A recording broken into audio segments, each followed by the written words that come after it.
Hey there, welcome to the Mental Perk podcast. I'm Carla Hutcherson, licensed professional counselor. And I'm Brandy Mock, entrepreneur, author, and community leader. And we're here to talk about real people, real issues, and real talk. We are so glad to be back. Mental Perk. Joining us today is Justin Barron, a seasoned security professional with extensive experience in executive protection, private security, and firearms training. As director of the security for Allegiance Project Security, co-owner of Checkmate Group, and a combat veteran, Justin brings unmatched experience to high-stake protection and leadership. We are so excited to have you on our show today. Thank you for coming. Welcome. We're so excited to hear all about what you do.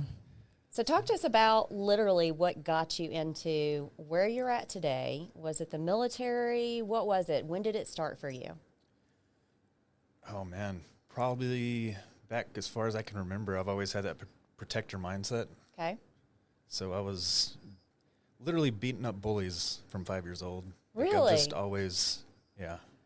So you're always protecting the other kids? Yes. Oh, that's awesome. Yeah. Where are you from? I've noticed you kind of got a little accent. Are you from up north somewhere? No, West Texas. You're from West Texas? Mm-hmm. Wow, Yeah. I'd have never thought Odessa. that. Would you? I don't know. I kind of get a little Montana.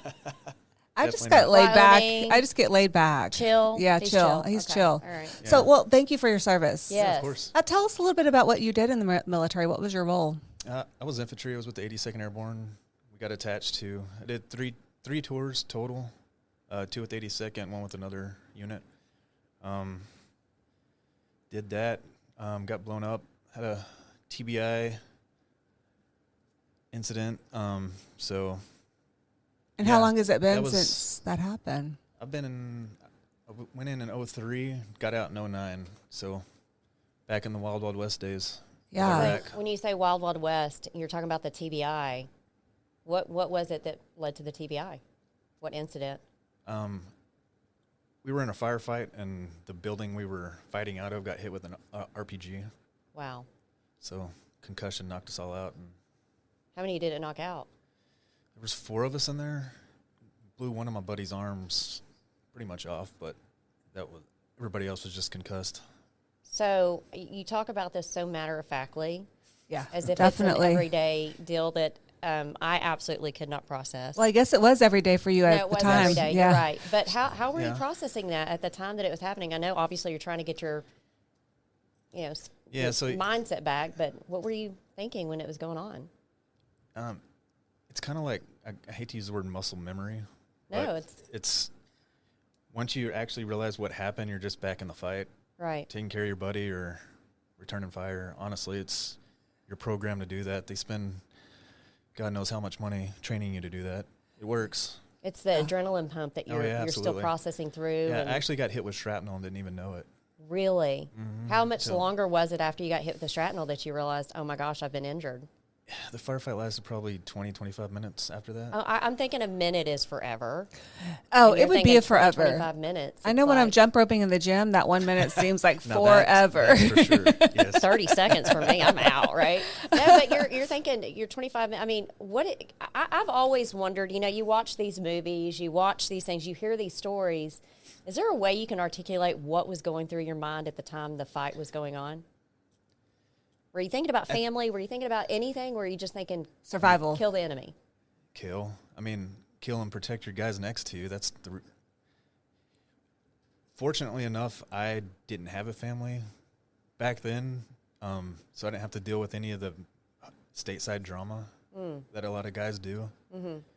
So my head was just strictly in the game. You were in the fight. And even the guys with families have to do that, right? Right, Like, they do because they yeah, need to they come have home to to their turn that family. off, yeah. Wow. So I can't imagine dealing with it on that end. That's a whole nother thing. So your transition back Yeah. from wartime to civilian life, what was that like for you? That was rough. Yeah, For that's what a I few hear. years. Yeah, so everybody talks about PTSD, which is a real thing. I mean, you get it from all facets of life, right? Right. Combat PTSD is a little different, I think. Yeah. How do you think it's different? So, traumatic stress disorder, right? I heard Tyler Gray talk about this, I believe, but we almost have a lack of traumatic stress, going from straight chaos to trying to be a normal human. So it's that lack of chaos that I think a lot of dudes It struggle triggers. with. Yeah. Yeah. Yeah. No, I Having mean, that we've talked about silence, this. right? Being in Yeah. that silence. We talked about that. I was married to a guy that was, private protection. Yeah. And he come home and it was like there wasn't enough action. Yeah. It's almost like you had to take a different route just to get that feel of action again, right? You see a lot of dudes die different. from motorcycle wrecks or Yeah. driving fast or stuff like that just because they're trying to find that itch. Right. And so you get back home and you're trying to figure out, well, one, how long did the TBI, I know it still affects you. You Yeah. said it still affects you. But how long was that process for you to get back to somewhat to where you felt normal again from the brain? Wildly enough, we didn't have it like an exit back then, a medical exit. That is Plan. so thing. strange. That is crazy I'm to so me. glad they do that Yeah. now, but yes. I didn't even know I had TBI for like 4 years. Really? What made you finally get a diagnosis for that? Cognitive thinking, really. My speech, it was hard for me to spit out what I was trying to say. Okay. And that could be from, And memory, too. Like, my Right. short-term memory is blowed out. which is really bad if you're married, right? Because we already Yes. blame you guys enough for not Yeah. remembering stuff, and now you've got a really legitimate excuse, Yes. right? Do you and your wife have a system? Does she like put little sticky notes on stuff for you? She's very good at reminding me. Good. That's Things, awesome. yes. Oh, Maybe she's writing a beautiful. lipstick on the mirror, Yeah, whatever. yeah. I don't know. I said ... Sticky notes on the front door to remember your lunch. He's stuff like that. ripping them off. Like, dadgummit, she's at it again. Right? It helps. It helps. Yeah. So you get back, you're trying to acclimate to civilian life. Mm-hmm. Okay. What was the one thing that kept you grounded? What was the one thing that allowed you to start to live as Justin again? Friends, though they were the wrong friends, but I lost the brotherhood, right? Mm-hmm. So I just go back into this. I go back home, and then there's just nothing there.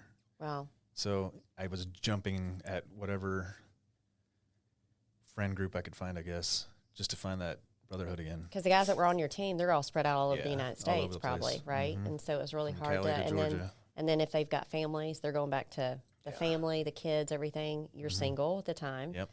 And you're just trying to figure out what's Justin's role in life. Yeah, pretty much. Yeah. And you knew, though, when you got out of the military, did you know that you were ready to get the exit out? Were you ready to get out, or did you see yourself having a long-term career I in the thought I military? wanted out. Wished I would have stayed in, and then glad I got out. Okay. Why? Mixed emotions. Yeah. Yeah, it's some of the best days of your life and some of the worst days of your life. Yeah. So it's At the time, it was your sense of belonging. It was your purpose. It was Yeah, your place. absolutely. Yeah. Yeah. And so, I get that, though, because I see the brotherhood of the guys that have served. Mm-hmm. I mean, I feel like I'm kind of the brotherhood in a way. I know you do, too, sometimes when we're out there supporting these veterans. yes. And we're doing stuff. It gives you that connection to you guys that I feel good about because I know you protected us. You guys have done something to secure our freedom in this nation. Yeah. And I literally take pride in knowing that I'm affiliated with people like you. yeah, I appreciate So, that. no, it's true, though, because if it wasn't for you guys, we wouldn't be able to have what we have in this world. And I wish people thought about that more. Oh, so do The I. but sacrifices. We greatly appreciate what y'all do and people like y'all do for sure. So talk to us about, we go into talking about PTSD, we talk about TBIs. You kind of mentioned to me a little bit before, when did the faith thing kick in for you to where you were like, okay, Justin, I really need to figure out my tribe? So I ended up getting married after a while. Horrible decision. Wasn't meant to be. If it wasn't for my parents, she's like, what kept you grounded? It was definitely my parents, my dad and stepmom. I call her my mom, but God bless them. They've been in there with you, Yeah. and they've been that support for you. Yeah. Which is huge to know because I think a lot of people, they really don't know what to do. I mean, I'll be honest with you. As a wife, I didn't know what to do sometimes. You Yeah. just don't know what to do because there's not enough out there we don't see what you guys see. We're not exposed to what you're exposed to. I mean, you're just this, I mean, your personality alone, to me, is hard to, he's very cool and calm. Yeah. Right? So, I don't even know if you were to get upset or you're happy, Am I looking upset and happy at the same time right now? Because you're pretty just, which is good. Yeah. I wish I had that in me because, when I'm 90-0, But it could also be hard to read, right? Yeah. So Yeah. people could think you're okay and you're not. not okay. I've got that a lot. People think I'm a-hole, but I'm probably the nicest, sweetest dude in the room. You're just a Big teddy bear. Yeah, the big teddy bear. But yeah, I mean. But So- going back to that time, where you were kind of transitioning back, you said you got married and it was a bad decision. Yeah. And it was because you're just really reaching for that connection. Just thought it would help. Stability. Stability, yeah. Yeah. So, yeah, I burned a lot of bridges, hurt a lot of people with who I was back then. After I got divorced, I moved up here. It was 2017, I believe I moved up here. Okay. And then backtracking, so you wanted me to talk about the training. I had a training. Since I got out, I've been doing some type of protection, private security, whether it was overseas or stateside. Okay. But that's one of the things that you were doing is using the skills that you had in the Army. And then you went back and you were trying to figure out how to make that work here. Yeah. Trying to then finding that purpose. Started a training company. And you that's what I started a was training doing, yeah. company where you were training on security or training No, I was just training firearms to civilians. firearms. Okay. Yeah, nothing crazy. Which is huge because us civilians, we need us some good training on Yeah. our firearms, Yes. which is great.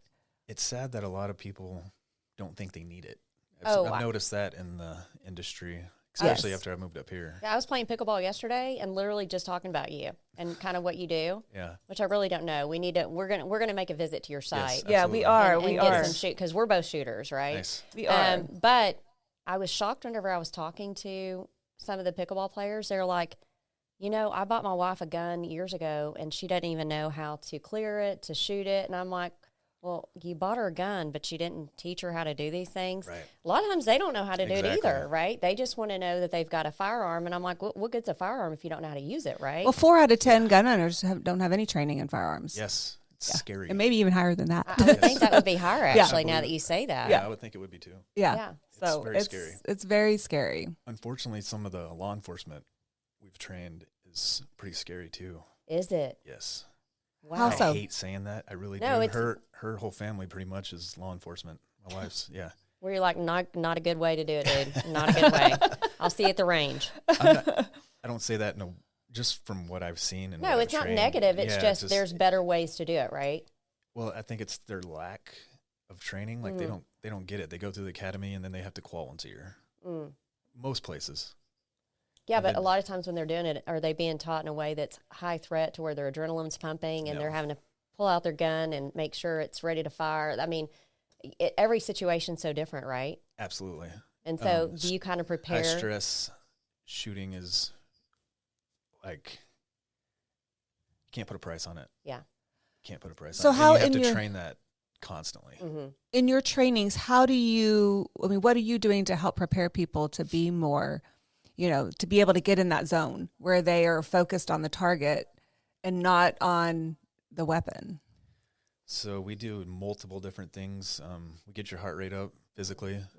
Then in our shoot house, we have strobe lights, crazy music just blaring. Then we teach them up, obviously. Then we give them scenarios and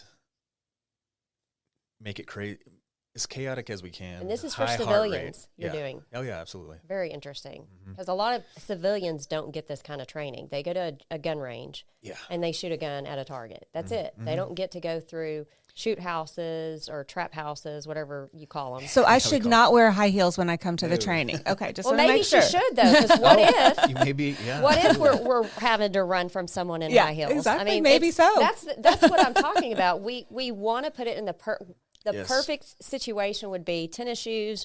You got your leggings on and you can run and do whatever, but that's not normal. That's not a normal. Right. Carly, you're coming in your heels because I know you can kill it. I am not coming in my heels. I will be in my tennis shoes. Yeah, because that's how I definitely. live anyway. But I love me some heels. she does love her some heels. I'm sure she could do something good. But I will tell you, even still when I'm shooting, I still get a little nervous. You can still see me kind of shake a little. Yeah.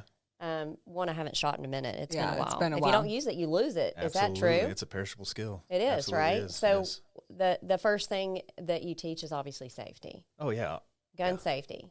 A lot of people 100%. don't even realize that when they get a gun. So it's like they're before- just so excited to have a gun. They don't even know. So we have a basic intro to either pistol, rifle, whatever you're looking to do. And to progress and go to higher level stuff, you have to do the beginner courses. That's so important. My husband is very big into gun safety. He made sure our kids at a very young age took classes before they could go hunting with him, before they could be around guns. So I mean, smart. it's just like, I mean, they were young. They were like 9 years old or 10 years old, awesome. right? So, but I feel like we don't do enough of this. We don't teach people how to be comfortable around guns. And they look at them as this evil thing, and really they have a lot of value. Yes, It's scary. absolutely. It's In just the right scary hands. knowing that it can kill someone, right? Yeah. It So is can a very knife. scary, but so can a car. So can a car. knife, Yeah. Yes. Yeah, I mean, so You can were- an sure animal. you I were mean, terrified driving the first time you got in a vehicle and drove. Absolutely. oh, yeah. I still do sometimes with the drivers out here. I scare myself, actually. But, She you know, scares me. You scare me. You get more tickets than it. How do you get? But I she got gets safe 2 tickets in a tickets. week. 3. 3 in a month. They were I've had different one in my places. life. They were- Okay, 3 in a month. You just hadn't 3 got in a month. caught. It was just I got unlucky. caught. It was unlucky. Unlucky. Hey, Brandy, make sure you tell my husband it was not my fault. All right, I'll do it. I got you. So you talk about this training. What else do you do, though? You do civilian training, which we need to get a class together to where we get a bunch of civilians in absolutely. to do this, because I love the thought of being able to put them through a situation, not just at a gun range, No. but somewhere where their adrenaline's pumping and they don't know what to do. Yeah, so we'll train you up how to do everything properly in the safe. You're clearing a house with a weapon with a bad guy in the house. Like, So you have a bad guy stage there. oh, yeah, for the scenario, absolutely. I'm going to black out my face and stuff when we do it. That'll be fun. Anyway, Good. okay, go That'll ahead. be good. Yeah, we'll give you a scenario like you hear your kid. We'll make her the bad guy. Can we shoot him? Yeah, we have some rounds. Yes. You're going, girl. Yeah. And you don't want to get shot by them. They hurt. Oh, We're putting you there. I bruise easily. This is not a good thing. You'll be fine. You'll be fine. You just got to pray that they're not a very good shot. Yeah, exactly. Don't put me there then, okay? Okay, I know we're way off, but this is so much fun to talk about, right? Yeah. I say it's fun, but it's also very serious, correct? Yes. So you're doing this, you do that, but also what else do you do in this training that you do for civilians or whoever? Oh, we do. Our training pretty much goes from basic level, never picked up a gun, all the way to tier 1 law enforcement military. Okay. Our roster of instructors is absolutely insane. T-Cole certified. I know Oh, you yeah. guys got all I have that. multiple TCO guys, former Navy SEALs, former Dev Group guys, all kinds of soft guys from Marines, Army, and then SWAT dudes. I can go on and on. Okay. Our our instructor dossier is pretty ridiculous. Is it? Yeah. That's good. That's though. awesome. Yes. But You got I the love experience. these guys coming in and finding that connection, I do that too. brotherhood, I do too. doing something that they were trained to do for survival and to protect people, and now they're using it as a way to find purpose. That's Yes. wonderful. To give back. I love that. So was that kind of your moment though, Justin, when you kind of like, okay, I'm in my zone again. I'm with my people Yes. doing what you're doing. Yeah, absolutely. And how long ago was that when you started this? 3 years ago. Okay. So it's Nice. been It's been a from while. the time you've come Yeah. home Yeah. till finding what really is Justin's role and doing what he loves. Yes, absolutely. It's been a minute. It's been a rough road. And I think that's important to say, Getting though, there. because it's not easy coming home. It's not easy adjusting and acclimating to civilian life. That's what I call it, civilian life. You're coming home to what everybody's normal is not your normal anymore. No, It's just not. absolutely And I don't know if I'm correct when I say this, but will it ever be? You know, from what you've been exposed to and seen to coming back here. Obviously, I'm sure your beautiful wife keeps you grounded now. And it is. It's important to say that, because usually it takes something like that, something in coming into your life that really kind of gets you to see the joy of things again. Absolutely. So always, she's my peace, right? She's your calm in the storm. Yeah. Yeah. That's beautiful. I love that. I love that. I really do love that. For one, a guy like you to say that. is big. But to know that she is your calm and your storm. Yeah. That makes me a little teary-eyed. And I think you're getting a little teary-eyed. So, Big baby. Men are the men. I love this. I love this. But, and I am getting teary-eyed. Why am I getting teary-eyed? Do I need to take over here, guys? I could do that. I got my tissue. It's from my nose, but I'll use it from eyes now. But you come back into this and you're able to give back. What are the joys of this? What is one of the most impactful things, some of the most impactful stories you could come up with that after Justin's doing what he's doing that has been so changing for you? I love watching people grow. Yeah. Giving them the power to protect themselves and their family. Confidence, stability, Yes. self-esteem. It's beautiful to watch. I love that too. And I did a little research on therapeutic gun ranges. Do you feel like yours can qualify as being therapeutic? I just see, when you said that, I'm sorry, I had to stop. I see just a bunch of guys, shoot harder, aim better. I'm like, is that therapy? I mean, everything he's describing. It's therapeutic for me. But there is a sense of peace about learning a new skill. There is a sense of peace about being in the outdoors or, absolutely. And part of a therapeutic gun range is learning that mindfulness, to be in the moment, to let everything else go, to focus on something specific, all of those things. And so I'm thinking, would you say that the people that come to you, number one, of course, they're wanting gun safety and training, but do you feel like they're also seeking those things out? I think some of them are. Yeah. I think some of the people show up and don't really know why they're there. But that's the good thing about having a great instructor cadre. Yeah. They welcome you. They help you be there in the moment. Right. Yeah. It's rewarding. It's very rewarding for the clients. I hope they like y'all said, you were super nervous. Just help you calm down, and then it becomes therapeutic. For sure. Yeah, definitely. Once you get over that initial scary part. Yeah, it's the intimidation Nervous. of knowing you guys are experts.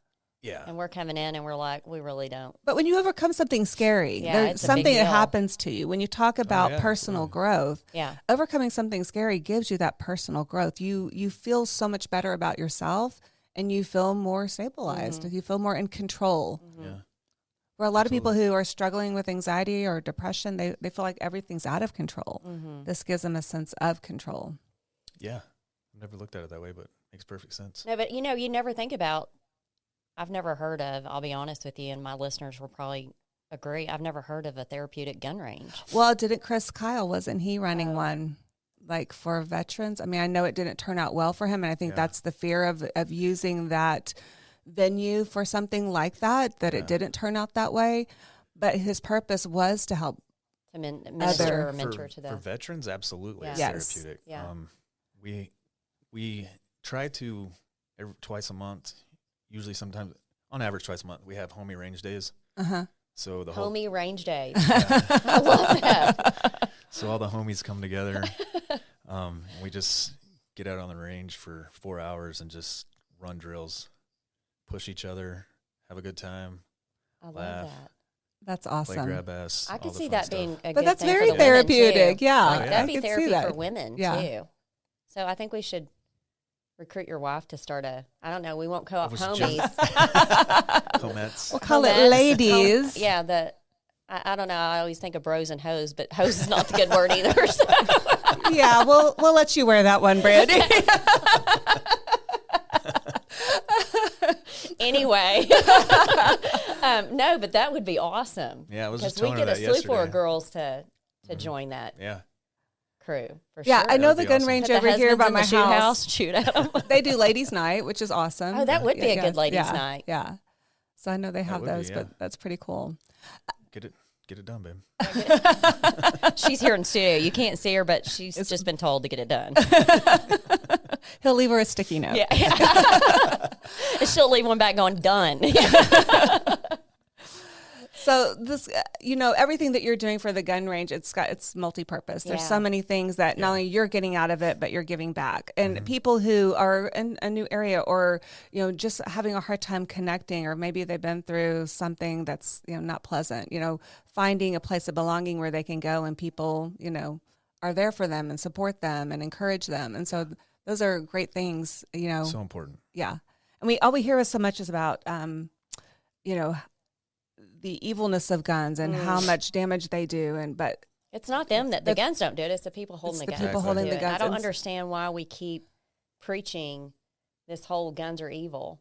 Guns are there to do their job, to protect it's just a yourself. tool. It's a tool. Right? I mean, and like we've talked about all the other things, if someone doesn't have a gun, they're going to find a way. If they car have that mentality, they're going to find a way. They're going to find a way. Evil people are everywhere. They are. And they will find ways to do their evil. Do whatever they need to do, right? Yeah. So I think this has been a great project for you. Not only, as financially, but also I think emotionally, and just rebuilding some of the things that you lost when you left the service. Yes. So talk about some of the other stuff that Justin does. I know that you're all over the place, because I've got to put this out here because I was so super impressed with having the opportunity to come watch you guys, meet all you boys. I say boys, sorry, men. The boys. The bros. Getting to see you guys connecting with other agencies in trafficking. One, it was so refreshing, and you'll have to look up these guys online, Checkmate, but checkmate.com, correct? Checkmate-group.com, I believe. Okay, well, we'll put it on our site so you can see it. We will make sure it's correct. We'll make sure you can check on it, right? But you aren't just involved in doing range stuff. You guys are kind of all over the place. Talk about a little bit of the other stuff that you guys get to do. Yeah, we do. We assist in trafficking rescue. Tell me about this. I want to know more about this. We just did an episode on child trafficking, so this is so interesting. And what I find is so interesting about this is the gentleman we just had, Tony Godwin, which I'll connect you guys, because Awesome. I think you guys would have a lot of, resources to kind of work off of each other. But he's kind of like behind the scenes. Yeah. Getting the predator lured in, and I kind of hear what I'm hearing with you. You're kind of the team that goes out and catches them. Yes. So talk to me about that. Well, or rescues a child. There's a big gray area. I don't want to dive too deep into it. No, we don't want you to, because I know the gray areas can be law enforcement can't do that you can do. That we can do. In the private sector? Yes. Okay. I mean, that goes both ways, but. Sure. So I'll just leave it at that. We do. That's not enough. To be continued. No, I'm just kidding. We do investigations. We help, kind of like he did. They have different access, being law enforcement. Sure. To cyber stuff. Right. But we have lured them in and so some of the guys that we've lured in are very vocal about death by cop or suicide by cop. So the red tape kind of pushes Ellie away from it, right? Okay. Not pushes away. They just have to find different avenues to get to him. Okay. Because they kill themselves, and they've said they're ready to take a cop out. Yeah. They're going to take cops out, and then families sue, and it's weird. It's weird. Okay, so you guys are actually keeping the loopholes closed to where they can't prosecute these officers. Yes, some agencies will slip us information, and we'll caught you. We'll find some guys, and they may end up hogtied somewhere until the police can get there. Yes. Okay. Nice. So kind of like a bounty hunter in a way. Pretty much. Yeah. You can look at it that way. That's pretty cool. And then you're like, if they show up, they don't. Sorry. Unfortunately, once we're kind of. Are you kind of tied to having to stay with them until? Yeah, we can't. Dang it. Unfortunately. Yeah. I would love to do other things to them, but. Well, I was just fixing to ask you that question. Are you a father? Yes. Okay. So this has got to hit you pretty close to home when it comes to seeing what you've seen. Yeah. And then, doing what you're doing without, the world's a better place without them. I hate to say that, I agree but with you. that's honestly how I feel. I would love to know about your self-control. Yeah. Because when you get in a situation, how do you separate from what you want to do and what you're going to do? Home, wife, kids. Yeah. Heard sticking out, don't do anything stupid today. Yeah. Yeah. Yeah, I don't want to be on the other side of the bars either. No. Yeah. So that's a huge motivating factor. Yeah. I would think so. Are you shocked at some of these people that you guys are catching? I mean, are you ever surprised when you see someone a certain, I mean, because we all have this visual. I do. I've always had this certain visual of someone that is a child predator. Mm-hmm. Like, you know, Most they're people just do. gruffy, you know, they're just they come in all shapes and forms. But they're not. They're your next door neighbor. They're your family member. Business owners, politicians, elected individuals. It goes to the very top. Yeah, it's insane. So how has that changed your perspective on things then? I'm interested in that because, you know, let's say you vote a leader in and they're completely not, and then you guys you are the find ones that out those bring things. justice to them. I mean, what's your mindset on that? I can only do what I can do, right? Mm-hmm. And I try to keep it that simple. I can't, if I start diving too deep into... It's a rabbit hole you don't want to... yeah. Like, I would spend all my time pissed off, and, like, I have to... One of the great things, having a rough childhood and being in the military, was compartmentalization. Mm. It's bad on some aspects, but it's also very helpful. It's a blessing in disguise, too, right? Things that bother you. There's a certain amount of compartmentalizing you have to do in order to handle the things that you're compartmentalizing the right way. Yeah. Right? So you have to put it aside for a temporary amount of time to be able to work on the strength to deal with it. Yes. And so I think that there is a point of compartmentalization that is really important for people to be able to not go down that rabbit hole. Absolutely.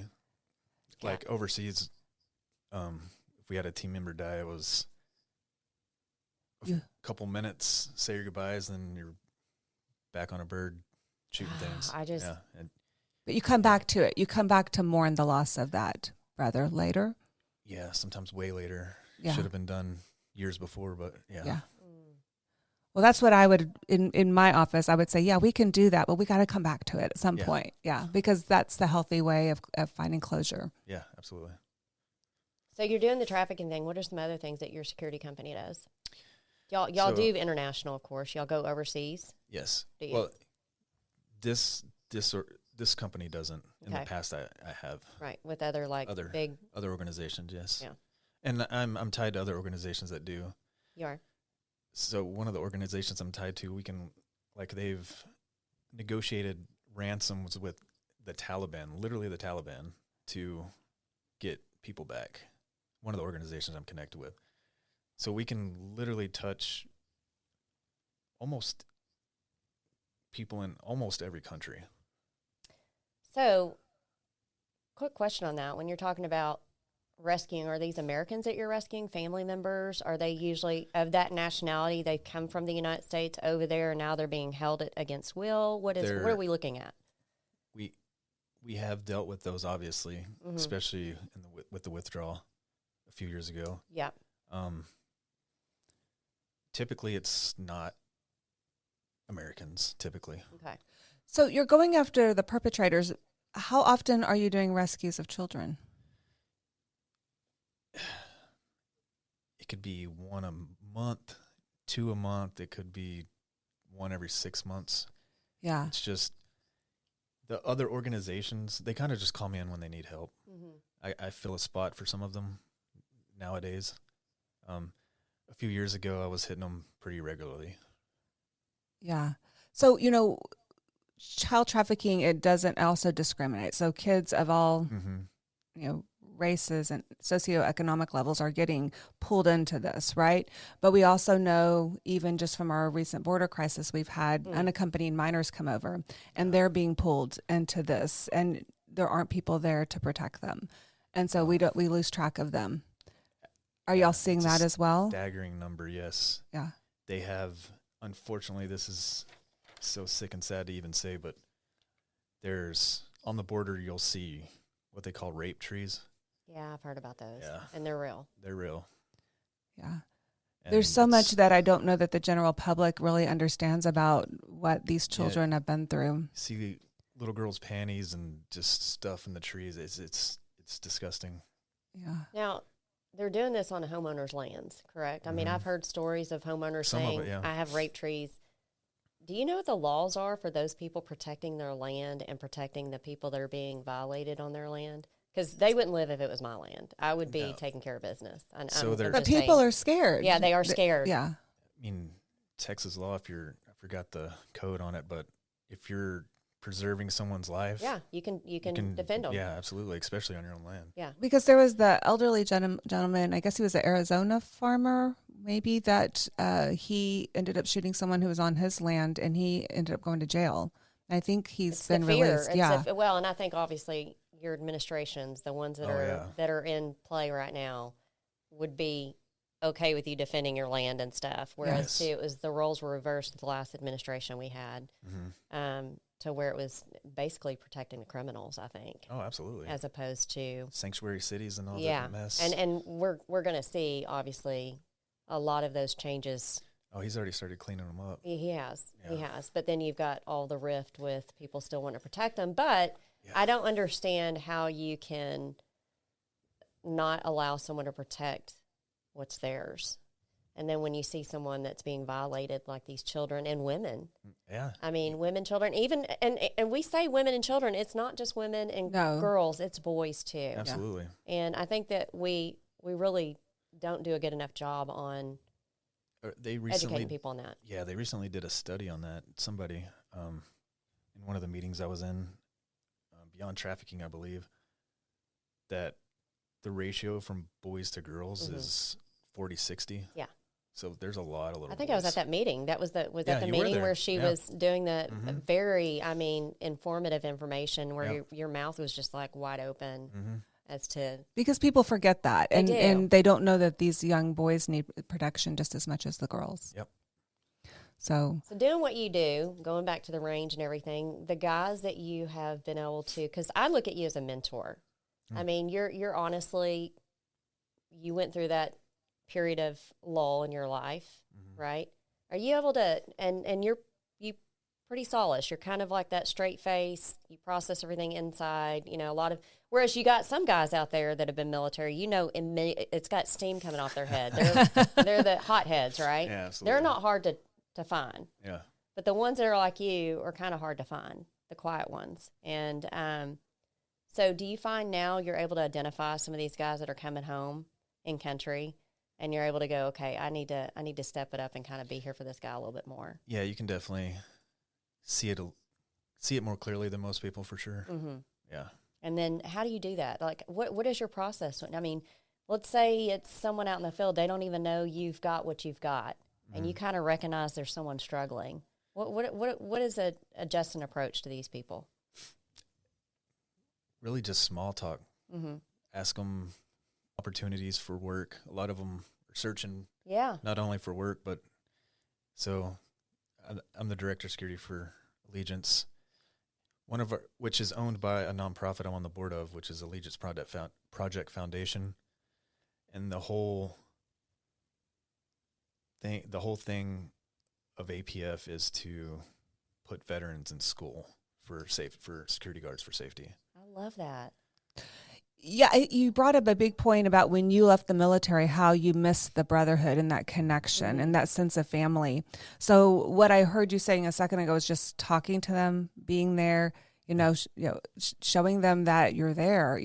I feel like that is a huge part of just getting them back connected. Yeah, making them feel like they have a home, a brotherhood. That's the only way I know how to. And they do, whether they're in their unit or not, they have this brotherhood of other veterans. And by finding you guys, that's helpful for them to see, okay, I can belong again. And there's a part of me, I hate to say this, that I wish I had that kind of brotherhood and a sisterhood like the military vets do, because it is a life thing. It is a lifetime thing. I can't tell you how many of the guys I know that have served military, and I'm up their crawl because they go quiet on me for a little bit. Yeah. And it's like pulling nails. I mean, you have to really force it out of them. Yeah. And the more silence you get from them, the more worried you get about them, right? Because you know that they're not processing, something's going on that's really affecting them. And I think the only way I've been able to help is to just be up their crawl constantly going, hey, dude, come down here, come see me, let's go do something, whatever it is. That's a great point, and that's what we need. Yeah. Well, I mean, we're not going to sit there and say. I think it's a female thing, though, because I'll crawl up the crawl, right? Where you guys are kind of like, all right, I girl, don't want a leave you alone. definition or visual of that. Anyway. Yes. But yeah. Yes. And so I find that once I do that, you force them out. Is that kind of the technique you guys do? You're just not going to leave them alone. You're just going to keep going, hey, Yeah, dude. you got to keep bugging them. I know you're okay, but I'm not okay. Yeah. And I'm not okay because I know you're not okay. Yeah. So, one of our biggest thing is drawing attention and normalizing mental health. Mm-hmm. And I think that in the military and veterans, I think we're doing a little bit more of that, but not nearly enough. You even just talking, whether you diagnose or have a formal diagnosis, you did go through your own mental health challenges. Oh yeah, absolutely. Coming back and processing everything that you've been through. One of our goals is to really highlight the importance of getting veterans to normalize talking about mental health. Yes, and it's so much better. I know we have a long way to go. Yeah. But today, compared to when I got out, oh yeah, much better. 1,000 times better. Yeah. yeah. You find it easier for you to talk about it, even. Oh yeah, absolutely. Like knowing that it's become a normal part of a conversation. And honestly, and it's a lot of dudes, like, I hate to say myself, but even dudes that were higher tier and done more than I've done, they come out talking about it. Yeah. That's what opens the doors. And I love that. Dudes like us talking about it. Yeah. I hate to say this, I'm going to cuss, badasses. You guys are kind of the bad of the bad to me. And I don't hate to say that. I think it's a good thing. I think you guys, people need to look up to you. And I think the way they are able to look up to you more is knowing your experience, but also knowing that you can be vulnerable and that you can go, hey, I'm not okay right now. And mental health isn't a weakness. No, it's a strength. Yeah. Absolutely. It took me a long time to realize that. Yeah. It doesn't make you weaker. It makes you really understanding yourself better and really understanding your emotions and being able to connect with other people. So I feel like it's something that, that's our whole purpose of our platform is to just really normalize, talk about it. Yeah. Because, we're pretty cool. So if we can talk about it, you can talk about it. Yeah, we're pretty Who cool. can't talk about it? Yeah. What's Justin's future look like? What do you see yourself doing? What is your goal? What is Justin's goal in life? Wherever God sends me. I love that. Talking about mental health, I was at a bad spot 3 years ago. Dude, just say badass or whatever you want to call it, like, we're 100%, right? Like, once we put our mind to something, we're going to do it. So I was at a point that I was about to end it. It's the first time I've talked about it, really. So I was in a field in my truck. I said, God, if you have a purpose for me, show me now, because I'm done. So I picked the gun up. As I was bringing it to my head, my arm physically stopped, like it was frozen. Like I couldn't move it anymore. I looked out the window. I don't know what you call it. I call it an angel. It was just some kind of energy. There are angels amongst us, 100%. Yeah, so I saw that. Kind of came down real quick. Everything, all the weight was gone, like immediately. Then it went away. Put the gun down. My life has been 100% different ever since that day.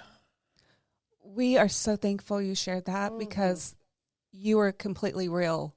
And people need to hear that. There are so many people just like you that need to hear.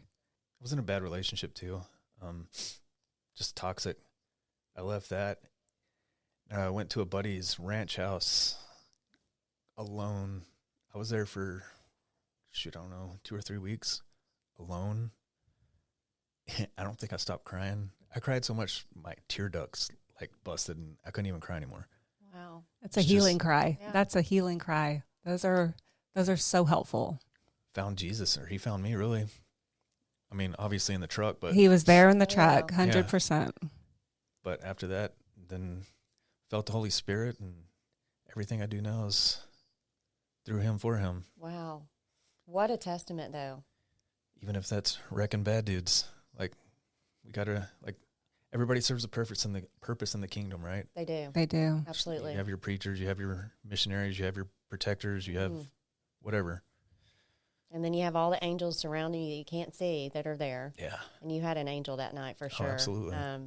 But the fact that you could have made that decision, and God said, no, it's not your time. Yeah. It's not your time. I'm not done I'm with not you. done with you. I got a lot to do through you, and he is doing it through you day to day.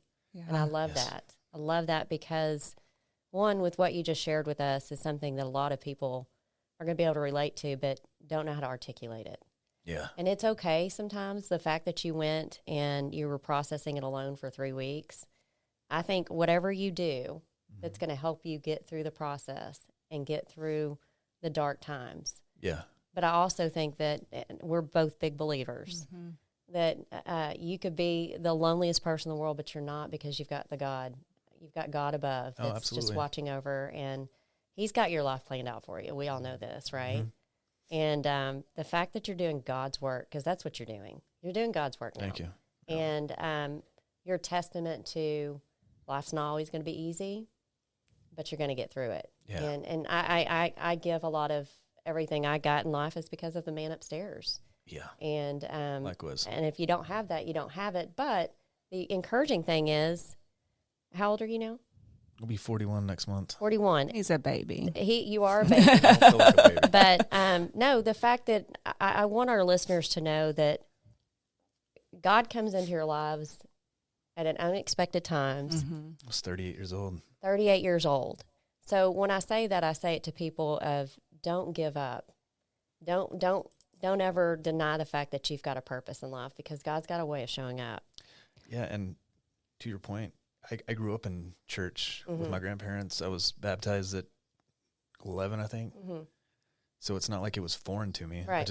I never You felt got it. away the from seed it. was planted a long Yeah. time ago. Yeah. Your That's life what I say. just, My grandparents were that Okay. seed planted. it Yeah. took you to 'Cause I had other a hard places. life. Yeah. That Yeah. seed was planted. I never forgot it. Right. But it took me until I was 19 to go. And it usually takes a hard moment in life to go, why am I here? Provisions he's supplied you with, all the things that you didn't acknowledge. You saw his hand in everything. Oh, yeah. You saw it with the TBI you got when you're in combat. I mean, there's so many things you're able to go back and process. Yeah, I say I should have died 20 times before I even went to combat. Yeah. He wasn't done with you. No. You know, and we so much appreciate you highlighting veteran suicide, because it takes a lot of courage to talk about it. Yeah. And you just showed a lot of courage. But there are so many veterans that need to hear that, because they are fighting those demons every day. Yeah.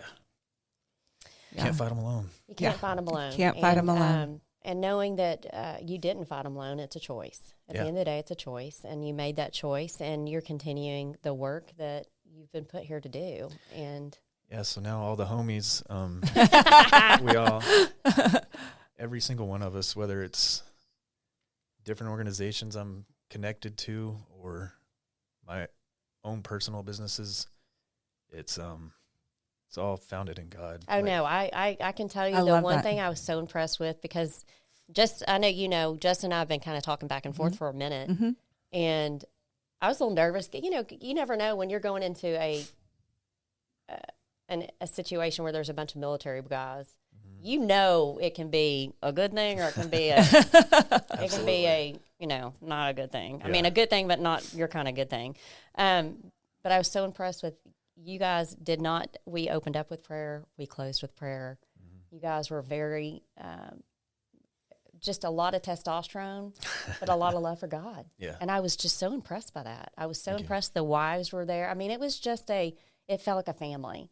And so kudos to you guys for staying firm with that, Thank you. because I think that's going to be the one thing that opens up doors that you guys never knew could be opened. And that was just Checkmate. I have that with, y'all see in the future, but it's just surrounded by it. It's amazing. I love it. Yeah. Love that. That is so awesome. Well, as we close, is there your organization, would you like to highlight anything, or how people can get in touch, or what, y'all need help with regarding the organization? We always look for donations for the nonprofit. Okay. It's transitioning veterans or retired law enforcement. We put to work, give them Okay. a purpose. I love that. Garden kids at schools. So that's Allegiance Project Foundation. Okay. Allegiance Project We'll put Foundation. that information Uh-huh. too. in I'll the give you Absolutely. that. And then Checkmate's the training, and then we're about to start another company, which is called Allegiance Project Defense. Okay. So we're buying like a $5 million facility in, I think it's Flower Mound. Yeah, Flower Mound. It's going to have indoor gun ranges, just a whole slew of different stuff. We're trying to make it the top tier training facility for law enforcement.